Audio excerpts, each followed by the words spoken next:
ndabaha ikaze ndabifuriza kuroranirwa umwanya wose muza kumara hano, na cyane cyane yuko iyi komine mugendeye muteye iteka ari komine itekanye, ikomine irimo amahoro n'umutekano, ndetse ikomine irangwa n'abantu atanzara bafise, na cyane cyane bivuye ku ntererano, bivuye ku kuntu baba bagira neza mu iterambere baradufata mu mugongo kugira ngo koko tuve muri buno bukene turimwo mu bijyanye n'uburimyi n'ubworozi.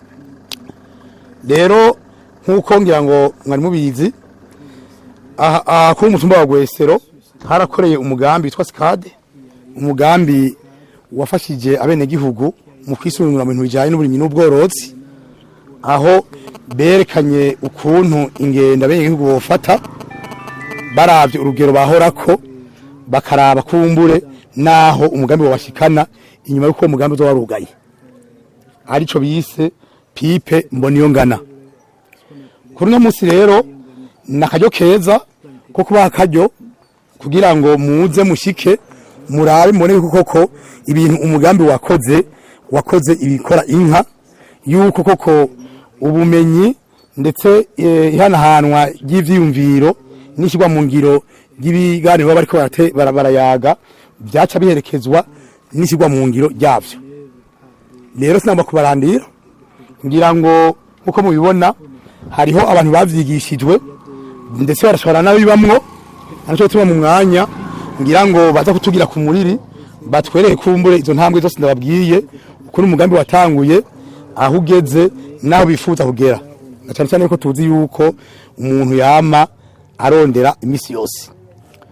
Rero sinamba kubarandira kwa kuba ikaze mu gishingo cyanya kuba musanteri bikomine yacu yafatiriwe, ariko acarambara yuko noza kubera mu ngoro kugira ngo nakira abashitsi, na cyane cyane yuko urugendo rw'ino munsi twadusaye turuzi ndetse kwari no kumuzirikanye. Akaba rero no kwa majambo nagomba ndabahereko no kaze ndabasaba kuroranirwa noza gusubira inyuma ugweze umwanya wose muza kumara hano nitugira amahoro ya Kristo. Nkuko abagiye barafata amajambo babakira babishikirije, twebwe ngaha kuri uyu mutumba wacu wa Gwesero twarose ibakwe ryo kuronka uyu mugambi wa SCAD utwigisha kwiteza imbere, na cyane cyane duhereye mu ngo zacu tukaba turi imboneza muri uwo mugambi. None rero tutarinze gushika ku muri byinshi nkuko babibabwiye, twaranezerewe cyane tubonye uwo mugambi udushikiriye, ugashikira bene gihugu, ugashikira izo mboneza, hanyuma abene gihugu bagashikirwa umuto n'umukuru, kandi uwo mugambi ugacushwara utagumye ngaha kuri uyu mutumba gusa, ahubwo warashitse no ku mitumba duhana imbibe. Turiko turawigisha barawakira kandi biragenda neza. None rero twagomba tubagire ku miriri kuntu vyoba byaragenze uyu mugambi ugishika hano.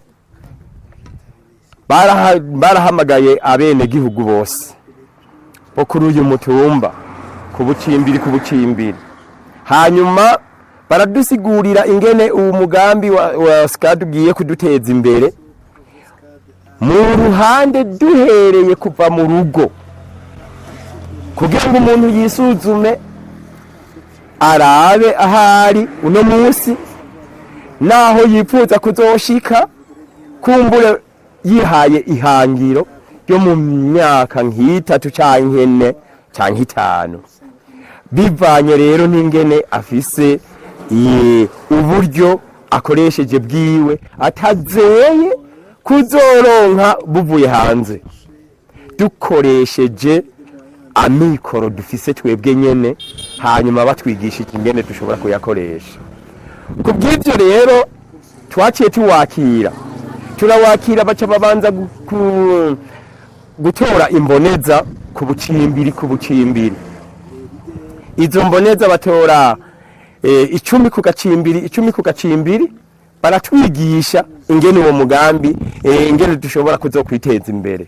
Hanyuma izo mboneza zimaze kwiga tizagerereye aho baciye twaciye tuja mu babanyi abo duhana imihana, hanyuma tuja ku gacimbiri gushika aho duca dushika no ku mutumba wose.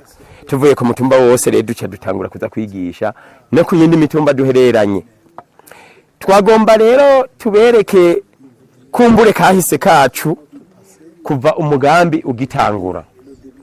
Kuva umugambi ugitangura washitse ngaha mu 2014 niho twatangura gushira mu ngiro ivyo batubwiye, ivyo twize. Mugabo muri uko kutwigisha twarahana ivyiyumviro, ivyo twege tuzi tukabibabwira, ivyo botwungura ubwenge tugaheza navyo nyene tukabishira hamwe, tugaca rero tubishira mu ngiro tukabona kwiteza imbere.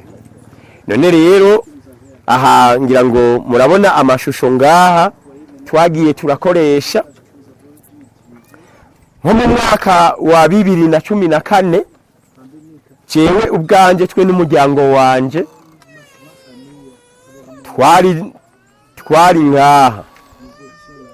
Jewe sinari kuri aka gacimbiri, nari ku gacimbiri ko hakurya kitwa Ikagenda, kuko aka gacimbiri kitwa Ikidasha. None rero muri kahise kanje ka 2014 naba ngaha, iki cyari ikigo canje, inzu yari nari mfise kakamwe, mugabo umurima w'igikoni nari ndawufise be n'inyabarega, nta ibitoki byari ibintu by'urudavagi gusa, utuntu twagowe twanyariwe n'uduti tw'utwamwa dukeya taco tumaze, ntaco nimbura. Aha murabona nta kintu na kimwe ngaha mu ndimi wanje, ivyo natera byose gwari urudavagi. Hari utuntu nari nigiye ko twuduserege, nari ntanguye kuza ndagira nshira uduti, ibiti bibana n'indimo, mugabo ntivyari bishemeye. Aha murabona kandi n'indimo kugenda uku, eka ntivyari bimeze neza, gwari urudavagi. Izi zari indimo zo mu mwonga, izose murabona akarere ntivyari bimeze neza. Bamaze kutwigisha ingene twokwiteza imbere, ingene twobanza gukorana n'umuryango, tukaraba mbega none ubu aho turi uno munsi duhanzwe n'iki, n'igiki gituma tudashobora kwimbura, n'igiki gituma tudashobora kuronka indya ngo twimbure mu muryango, umwana akamana inzara, nanje nkamana inzara, ntituronke icyo twiteza imbere. Aho rero tumaze kuja hamwe dusanga icyari kiduhanze ubwa mbere ni kutamenya. Ikindi cyari kiduhanze aha mu ndimo kwari urudavagi rw'ibintu tutamenya ingene tudashobora kumenya ingene tubitandukanya, tudatabira bikwiye, tutamenya isi yacu ingene imeze. Dusanga inkukura nayo mu ndimo yaramaze guharura, cyarabaye ubugesera. Tumaze kuja hamwe rero baratwigisha bati nyawe n'indimo zikwiye kugenda uko, tuca twihangiro y'imyaka 5 tuti iki kintu kiduhanze tugwane naco. Hanyuma duca tujaha kuvana muri 2014 ubu mwaka nyene twihihangiro yo gushika muri 2017. Imyaka 3 niyo twatanguriyeko. Hanyuma turaraba mbega ku mpeshi muci aho ku mutasuro mbega vyogenda gute.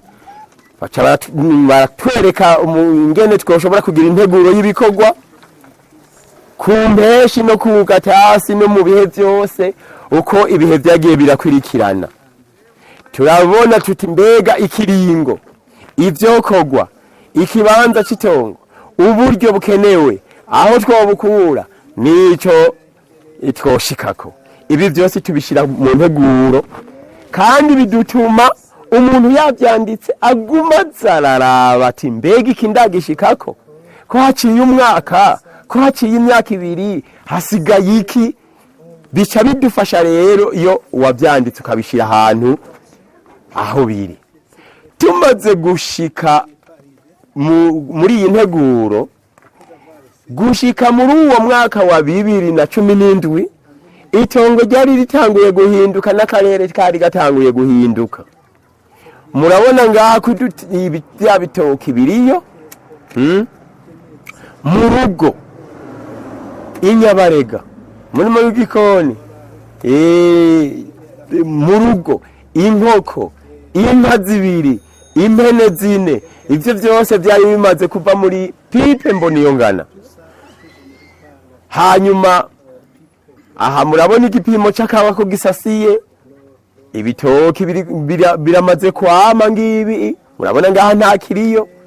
Aha hose ibiraya ku mpeshi turamenya ngene dutera byose, ibiraya, imyumbati, umuceri mu mwonga, twari dufise n'igitara, yandimo itagira mu muserege ngiyi iratanguye, turatanguye gushiramwo n'ibigori n'ibiraya ku mpeshi ku gatatu. Hanyuma tutabiye dufatikanije no gutabira amase y'ikirundi n'amase y'ikizungu, tukamenya ingene tubivangavanga.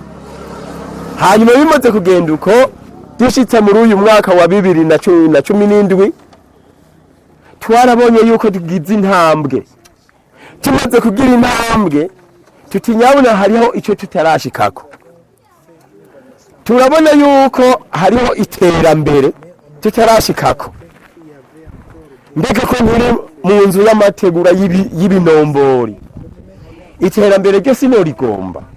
Mbega sinogomba yuko nova muri ibi binombori n'aya mategura n'ibi byatsi nkaja habona. Njaniha ihangiro ryo kuva muri 2017 gushika muri 2025. Kazoza rero naciye ndagacapa, ndabona yuko nkwiye kuva kuri kariya gacimbiri nkwiye kuza aha habona. Ndabona murabona ngaha ubu aho ndi inzu yiwanje ngiye niyigene ndimo. Naciye nshirako naga plaque solaire ehenga kariya. Naciye nshirako rero nizi nzu iya mbere ngigira tanguye kubaho, iyindi nayo zizotonda zibandanya kuriya niza abana bariko baramfasha, turiko turafatanya ibi bikorwa. Aha mbere naripfuje no kuzogura akamoto nzoze ndagenderako nk'abandi. Hanyuma narabonye yuko nipfuza kuzoronka inka 4 naho ubu ubigoye ingene umuntu yozitunga. Aha iri mu kigo murabona ko yorowe bwa buryo bwiza. Hariya irafise iyindi nabaye ndayishira mu kibitso, mugabo hajya yaraye irose amezi ubu ibi iya 3.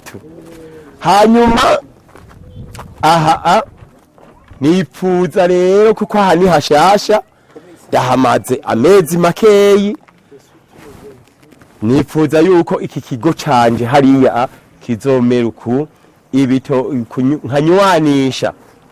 nkanywanisha ibitoki n'ivyamwa, nkagira ibiharagi ibirembegwa bimeze neza. Nguru rutonde rw'ibikorwa ngomba gukorera ngaha: inzu, ibitungwa, yakamoto, inyabarega, gusasira, nsasira ibitoki n'ivyamwa, ibirembegwa, ivyatsi ku mukobeko. Hanyuma ibindi byose cengumanza ndanywanisha kugira ngo iki kigo kigende neza. Zandimo zanje ngizi zice zigenda ngaha ndiko ndashira mwishwagara. Ibi rero ngomba yuko byose bizogenda neza, bizoca izindimo zanje zose zihinduka. Ntivyahereye aho, twaciye tugenda turigisha mu babanyi ku bucimbiri bwose. Aha abagize agacimbiri nabo bafise integuro nk'iyi kandi byaragenze neza. Duca tubona tuti nyawe n'ababanyi ntibyo bihagarariye ngaho gusa, reka ahubwo bishware umutumba wose. Duca turagira Mboniyongana y'umutumba wa Gwesero. Mboniyongana y'umutumba wa Gwesero, iyi ni kazoza, ni twipfuza ko umutumba uzomera uko.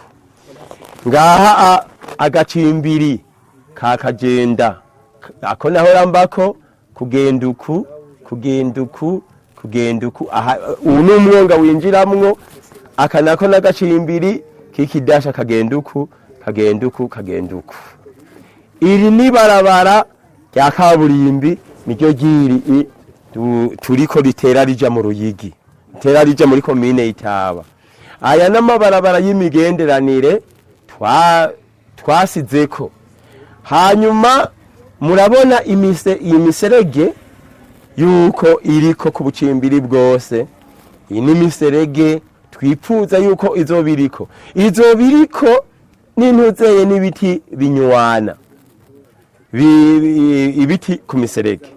Aha ngeze ngaha rero nagomba mpe bagenzanje kuko sinabaye ndi umwe je nari mpejeje kuvuga ibi by'iwanje, nabo babasigurire iyi Mboniyongana y'umutumba wose. Reka mpereze umufasoni nawe yakira. Dufashanye twiteze imbere twese, dufashanye. Ego nkuko umuvukanyi wacu ahejeje kubivuga, twebwe sikade imaze kuza bakadutora tukabimboneza ku mutumba ku gacimbiri 10 ku kandi gacimbiri 10. Barahejeje baraduha inyigisho zo kugira Mboniyongana mu muryango wacu. Turaja mu miryango turigishanya, turagira iyo Mboniyongana. Tumaze kuheza kugira Mboniyongana turaheza tuja mu nyigisho, baratwigisha ivyo dutegerezwa gukora, turabikorera ko hanyuma ababanyi barabona ko duteye imbere. Ivyahejeje ngo bigume ngaho, twaciye tuja mu babanyi, umwe yarigisha abantu 10, imbonezi imwe yigisha abantu 10 bo mu kibano. Abo bantu 10 tumaze kubigisha bakabimenya, nabo baciye bigisha abandi, tukaza turabaherekeza. Tubigishije turahava tuja no ku mitumba mibanyi. Twarafashe hiyo muzakagege, za Gasasa, Mwaro Ngundu, Mwaro Mavuvu, tubigisha imigambi ya sikade. Hanyuma rero tumaze kubigisha twahavuye tugaruka no kugatumba iwacu, naho turaheza turatunganya Mboniyongana y'umutumba. Murabona nkuko yavyerekanye, tumaze kugira iyi mikobeko tukayikora, tukaja mu banyagihugu tugakorera hamwe, tugakora iyo mikobeko, turatera kw'ivyatsi bibana n'indimo, be n'ibiti bibana n'indimo. Aho turabikora, turaheza turashiramwo nibirimwa nyene tubiteye ku rugero rwavyo. Murabona ibi n'ibitoki twarashoboye kubinywanisha n'ivyamwa. Aho murabona ikirimwa kimwe kiri ku mukobeko wacu, ikindi ku mukobeko wacu. Uyu ni umwonga, uyu mwonga twarawutunganije, ubu turimwa nk'umuceri, tukarimamwo n'imboga n'ibindi biterwa mbumbarugo bishobora kufasha abene gihugu. Aho aka gacimbiri rero k'ikidasha ko twaragatunganije nyene, turagaherekeza, turakagira neza, ngira muraza kukibonera. Ariko agacimbiri kikagenda, ntitwashoboye kugatunganya, mugabo ntitwaciye twicara, n'ubundi turiko turabandanya, ntitwicaye ngo nuko sikade igiye. Imaze kugenda haciye haza uwundi mugambi wa Pagrisi. Uwo Pagrisi rero ni wari karadufasha, turiko turatunganya ka gacimbiri kikagenda kasigara. Aho tumaze kubitunganya, ubu murabona yuko turazi ingene bashira yishwagara mu ndimo, turazi isi karishe ingene imeze, ivyatsi bimera mu isi karishe turabizi ko ari ibishurushuru na twa twatsi turandaranda tw'amahwa bene isotera. Ubu rero turamaze kumenya ingene dushobora kusuzuma isi irimwo ubukarihe, tukamenya ingene dushiramwo ishwagara, tukamenya mu gutera imbuto ingene tuvanga umwavu w'ikirundi n'uw'ikizungu, tukamenya n'ingene tubitera ku mirongo tugaheza tukaronka umwimbu. Ubu rero aka gacimbiri kikagenda niko turiko turakorera ko cyane, ariko naki kidasha hariho ibindi bitaheze tukiriko turakora. Tumaze kuvyiga tukabiheza, sikade imaze kukuramwo akarenge igasa nk'iyigiye, urumva twagumye dukora, haciye haza irindi shirahamwe ryitwa Pagris riza kudufata mu mugongo. Iryo naryo ryaraje rica rirarondera abarimyi bashakashatsi. Abo barimyi bashakashatsi rero barafise ibivi batanze ivy'akarorero ahantu hameze nabi nk'ikivi umuntu yaba yagaye, kugira ngo tubandanirize kw'ivyo bikorwa. Nivyo rero turiko turakora ku barimyi bashakashatsi, baraheza rero baragira rero baratwigisha ingene dushobora gutunganya iyo si. Hanyuma ubu hariho n'ibivi mboni iyo ngana kuri umwe turiko turagira. Ivyo rero vyose ni uburyo bwo gutunganya agatumba kacu. Murabona twaramaze kugira ivy'uburimyi n'ubworozi bwa kijambere ngibi. Hanyuma twaraciye imikobeko, imisozi twaramaze kuyambika ibiti. Muri ivyo bikorwa twakora vyo muri sikade twaragira amapepiniyere, tugaheza rero tukaronka inkaratusi, tukaronka amagereveriyo. Inkaratusi tuzijana ku misozi kwambika imisozi. Murabona iyo misozi yacu irambaye nk'agasozi ka Cene ni kari kambaye neza bikwiye, ariko ubu twaramaze kukambika. Nahajya hakurya hariho ibice vy'agasozi bitari vyambaye, ubu vyose birambaye inkaratusi aho. Hanyuma isi iryoshe idakarishe turiko turayironka. Amabarabara makuru n'ay'imigenderanire ateye ku ibiti cyangwa ubwatsi bigumya isi. Turatera ivyatsi ku mabarabara twarabiteyeko.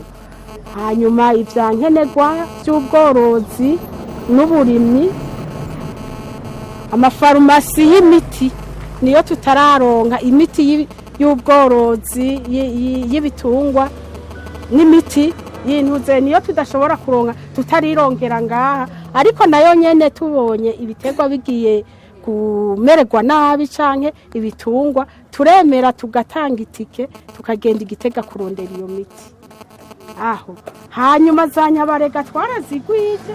Ubu nk'urugo rumwe rurafise n'imiburiburi inyabarega zibiri, canke hariho nabo usanga bafise n'inyabarega zishika 10. Nk'uyo arafise inyabarega zishika 12. Turazi ingene dushobora gukora nyabarega yo mu ndimo tutarinze kwimba irya nyabarega yo hejuru.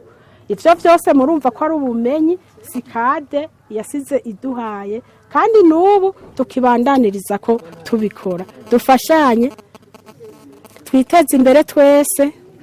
Reka mpereze mwene wacu nawe ivyasovye agenda arabivuga.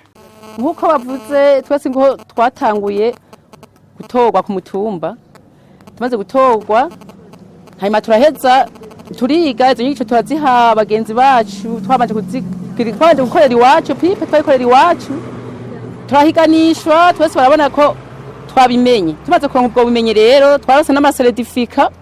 Tumaze kuronka amasertifika rero niho twaciye turonka kwigisha abandi. Twarigishije ku mutumba wose, atari ndetse nko bayarananye bose barize. Turigisha ku yindi mitumba, twaje kwigisha ku yindi mitumba. Ubu ngira ngo ntabwo turanoganza kuko ngira ngo naho twize kwiga ntiguhera. Niba turacabandanya, sikade yatwigishije byinshi, kunwanisha ibiterwa. Twarahageze kubamo n'ikuba hari ibindi bisata, ariko ivyo bisata ntitwagira amahirwe ko ntibyagenze neza. Hanyuma bisata mwe twabikoreyeko, ibisata twanoganije cyane cyabaye icuburimye n'ubworozi.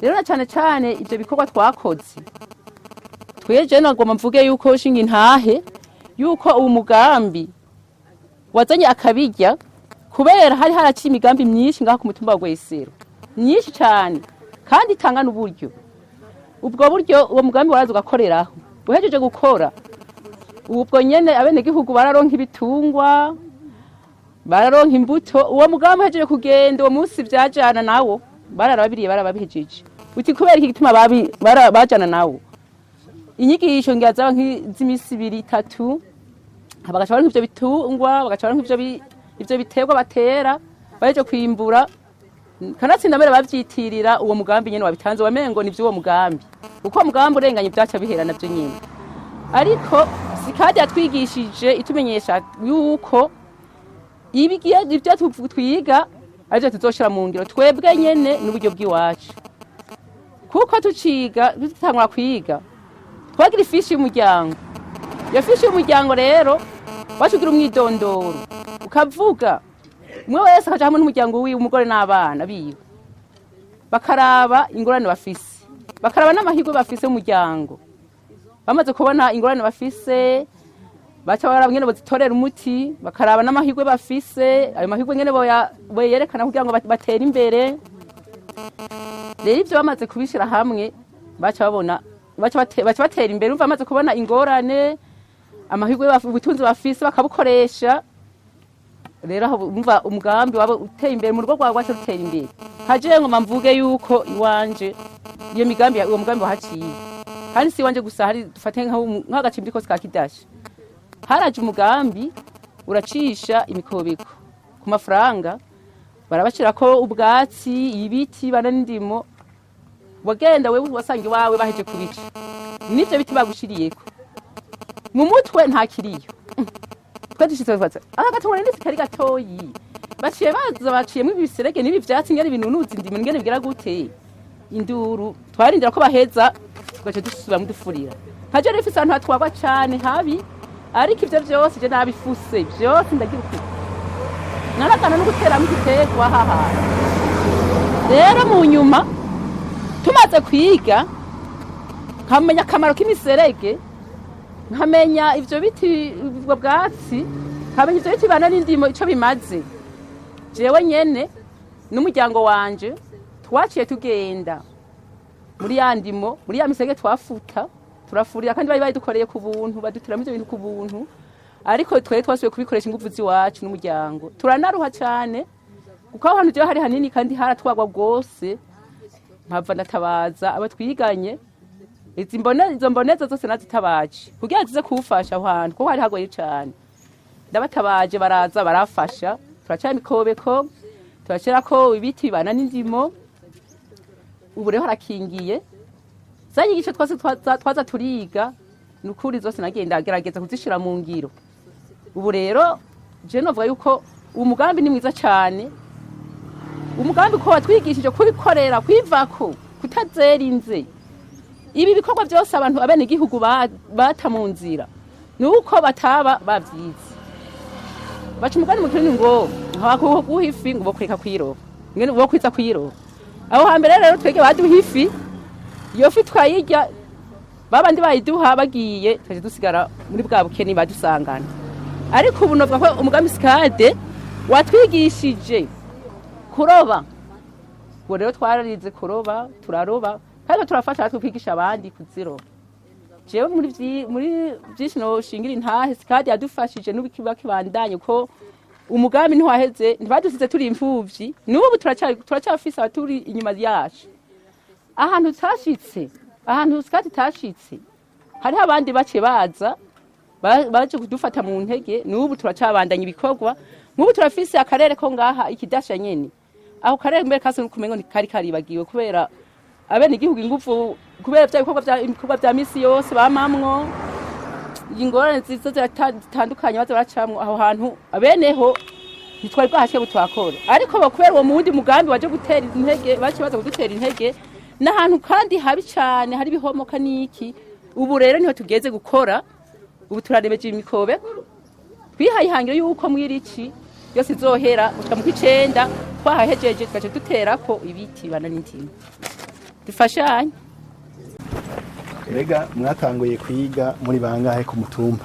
Ku mutumba twatanguye kwiga turi 200 ku gacimbiri batanguye ko tuba 10 imboneza 10. Mwese mwaramenye Yego cyane mwarawumvise murawukurikira naho bishika kumbure ubumenyi ntibube bumwe mugaba ahanini y'ibice binini ya twarawumvise nikibitumenyesha nuko uko twari 200 nuko nabo ubwa mbere babisize mu ngiro hanyuma bakaza no kubyigisha abandi.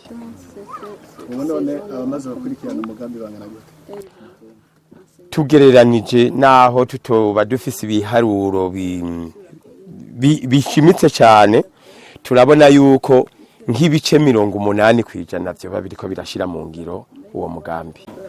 Ishirahamwe ribahiki ishirahamwe mu bisanzwe riduha ubumenyi hanyuma twege tugaca dukoresha riduhaye ubumenyi tugaca dukoresha uburyo dufise twebwe ubwacu nico gituma ujya mu pasoni yavuze ati baraduhaye tweretse ingene dushobora kuroba iyo fi ntibayiduhaye gusa ahubwo batweretse ingene dushobora kuyiroba ubu twebwe ubwacu dukoresha uburyo dufise. Uvuga nk'amafaranga bigeze aba oyaye cyane nta mafaranga baduhaye ubumenyi.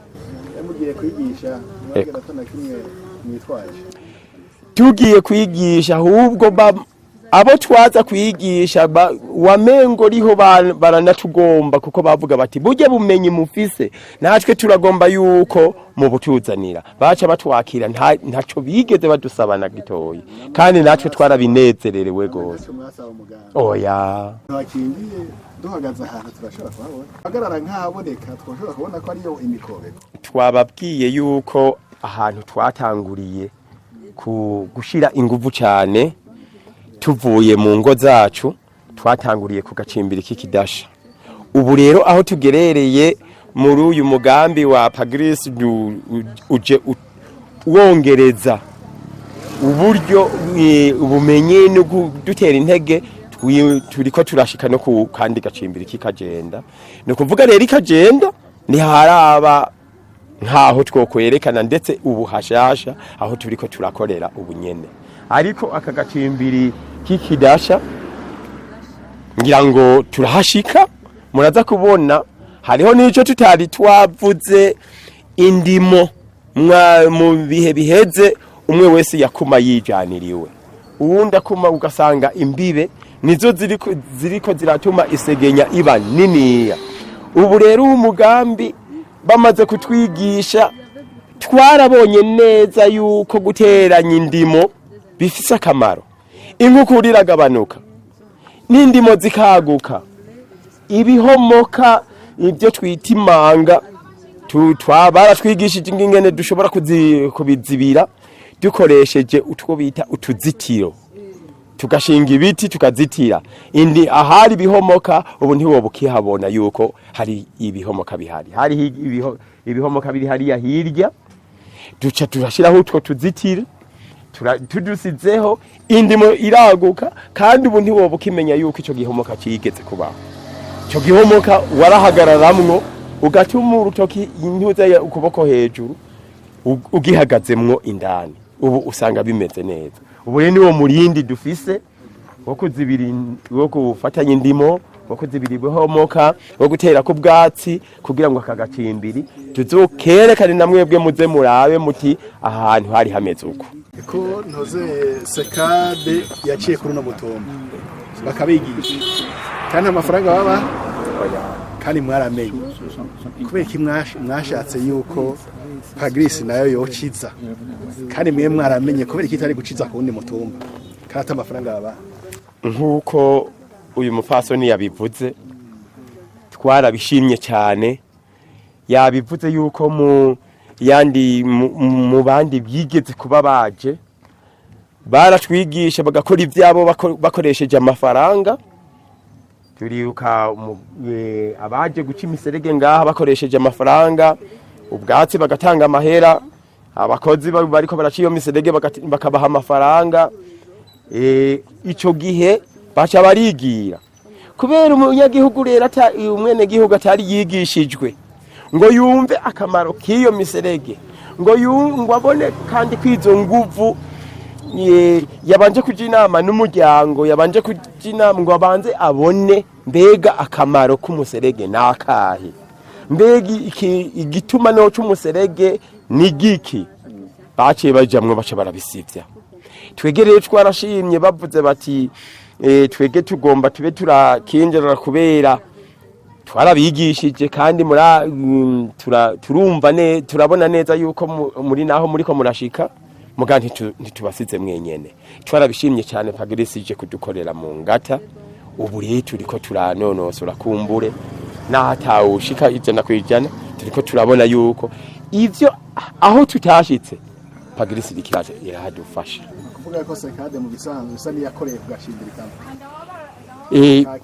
oya kwigisha yigishije bose mugabo bavuze bati reka tubanze turabe aho twoshira ingufu tugire ahantu n'uwoza abone ikivi twatanguye uko imyaka igiye irakurikirana tuze turashika ahandi muri ikivi cyambere twaramaje kugitoza duca twihihangiro yo kubanza gukorera ku gacimbiri kamwe Skade yarigishije abantu kugira ihangiro kubona indoto y'ibyo bagomba gushikako muri ivyo turavye nko muri imbere y'umutumba harimo gukingira amatongo harimo n'ibindi bikorwa nk'uko mwagiye muravyibonera kuronka ivyankenerwa mu burimyi bakeneye gushira hamwe inguvu bya bindi vyo gutatura amatati murabona ibintu bitandukanye kuziganya no kuguranana hari ibikorwa bitandukanye biri muri Mboniyongana y'umutumba hanyuma twarabonye yuko abantu bariko barashira inguvu hamwe batanguye gukora ibikorwa byo gukingira amatongo hanyuma duca turabona yuko birakenewe ko haba ahantu hoba nk'akarorero nico gituma aha mu Kidasha habaye ikindi kintu c'inyongera kiza gukomeza iyo Mboniyongana y'umutumba kugira ngo abantu babone yuko birakenewe gukingira inkukura hakoreshejwe ubuhinga bunywanye si guca imikobeko gusa si gutera ibiti gusa ariko nabijya by'amamanga bizibigwe n'ubuhinga bwo kurima kuko twari twabonye yuko bigoye gutahuza abantu cyane gushika habonetse ahantu hashobora kuba nk'akarorero kuko murabona ikijisho ribonye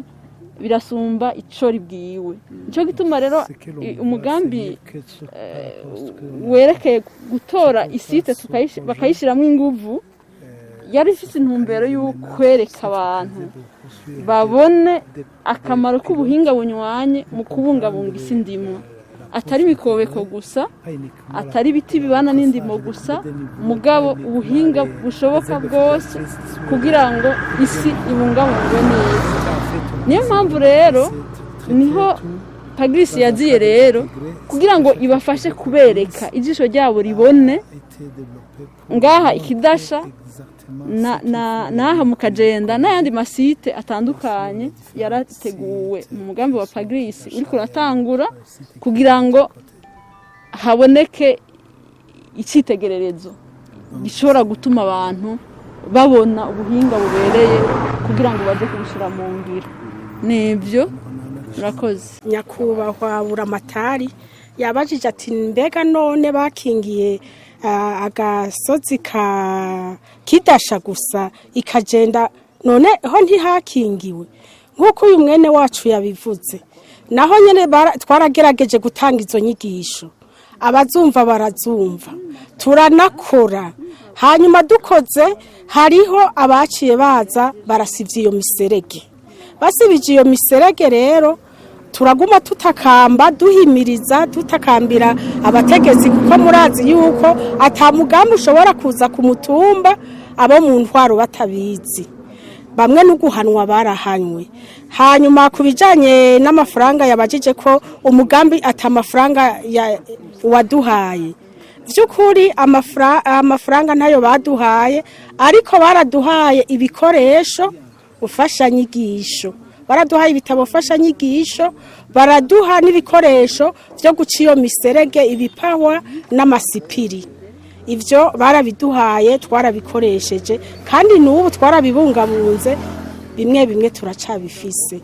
Hanyuma twaciye twisunga rero aka gasozi nyene ka Kidasha, twakoranira ko n'abanyakagenda mu kuza kugakingira. Tumaze kugakingira rero muraza kubona ivyamwa vyavuyemo. Hanyuma nk'uko umworosha yabivuze, inyigisho twaronse ntizabaye z'uburimyi n'ubworozi gusa, baraduhaye n'inyigisho zo gutatura amatati bidaciye mu nguvu. Aha twese imanza zija mu bashinga ntahe zabanje kuducako twazisobanuye, izitunaniye nizo ziheza zikaja mu bategetsi bakure, canke nk'ivyaha nivyo tudashobora, ariko hariho n'ivyaha twasanze dushoboye, nk'icaha co gufata abigeme n'abakenyezi ku nguvu. Ino kuri uyu mutumba turakigwanya kandi vyiharije, kandi vyarabonetse n'imbere biragenda, ndetse hariho n'abafunzwe kandi bafashwe na twebwe, ari twebwe twabashikirije abategetsi. Hanyuma ico kibazo rero turabona yuko ubu n'abafise izo ngorane zo kugomba kugirira nabi abakenyezi n'abigeme, yuko umenga bagenda bazitinya. Sizo gusa, harabaye n'umuhungu yaseye nk'ufatwa ku nguvu, nawe nyene twaravyoroheje, turabona wa muntu yarashatse kumugirira nabi yuko aciye asa nk'ususahaye. Nukuri ibikorwa sikade yatwigishije sibike, nivyo vyo kuziganya no kugurana na nyene twarabikoze, kandi turabona akamaro kavyo. Bamwe baramaze gushika kwihangiro riboneka. Nivyo ni vyinshi vyo sikade yatwigishije, noneho dufashanye n'abandi baraza barabivuga. Ubu buhaname bw'uwo musozi hari hageze ahantu ngira ngo n'abantu bagomba guta amatongo ngo canke indimo zabo ngo batebomoke, kubera indimo nzeye inkukura yava hariya hejuru yari yatumye haba ibintu by'ibimanga, ugasanga ubu buryohe bw'izi ndimo zose bwahereye epfo mu mwonga. Imvura iguye, irivu mubona gutya ntiryariho, wari urukurubushi rwonyene. Hanyuma tumaze kubona rero tukaja hamwe tukaronka izo nyigisho n'ingene dukwiye gukingira isi. Murabona ko twaciye duciye imiserege tugashira kwiba ivyatsi. Ubu rero indimo ziriko zirazana ivu kandi riryoshe, muca mubona n'ingene batwigishije gutera ibintu ku mirongo. Murabona utu tuntu ngene tumeze aha, naho baranduye ibiharagi. Turaza gushika hajya hirya gatoyi ahantu hari manga, imbibe zari zimaze indimo zari zimaze kwimburuka cyane. Ubu uno munsi aho tuteranirije indimo hagaca hatangura kuza uburyo bw'ingene hatangura kuduga ivu rikaboneka, nta muvo ukihari, nta mivo ikiri hagati y'indimo n'iyindi. Kikaba ari naco gituma mbere ngaha kuvana hariya hirya muri wa mugambi wo kurimira hamwe, wa mugambi wo gutanga ya mahegitari leta iriko iradusaba kugira ngo turimire hamwe, biroca bikunda kuko nta muvo ukihari. Abantu bavyumva kumwe kandi baripfuza, kiretse gusa buba babuze imbuto zirobanuye, nico kigoye gusa. Nasigaye tuzovana nga tubandanye gushika hariya, wa mugambi rero ucubandanye. Burya iyi mikobeko twaciye baratweretse n'uburyo ibishobora gufasha iyi mikobeko kugira ngo ntihace haguma habandanya ifashe. Dufate ubu buryo bwo gutera imyumbati ku maburi, amaburi y'ibijumbu, amaburi y'imyumbati. Byukuri projet yaratuhaye ubumenyi bunini, kuko nk'ibi by'iyi miserege ego twaravyumva, mugabo ntivyari bimeze neza. n'ubu buryo nabwo bwo gushira ibi biterwa kunganira iyi miserege ntavyo twabona. Si ibyo gusa ni ubu hariho ikindi cyo kudaturira ivyatsi tugaca tubishira ku ntuzeye ku miserege. Umuriro waravuyeho gose, ubu nta muriro ukiboneka mu ndimo.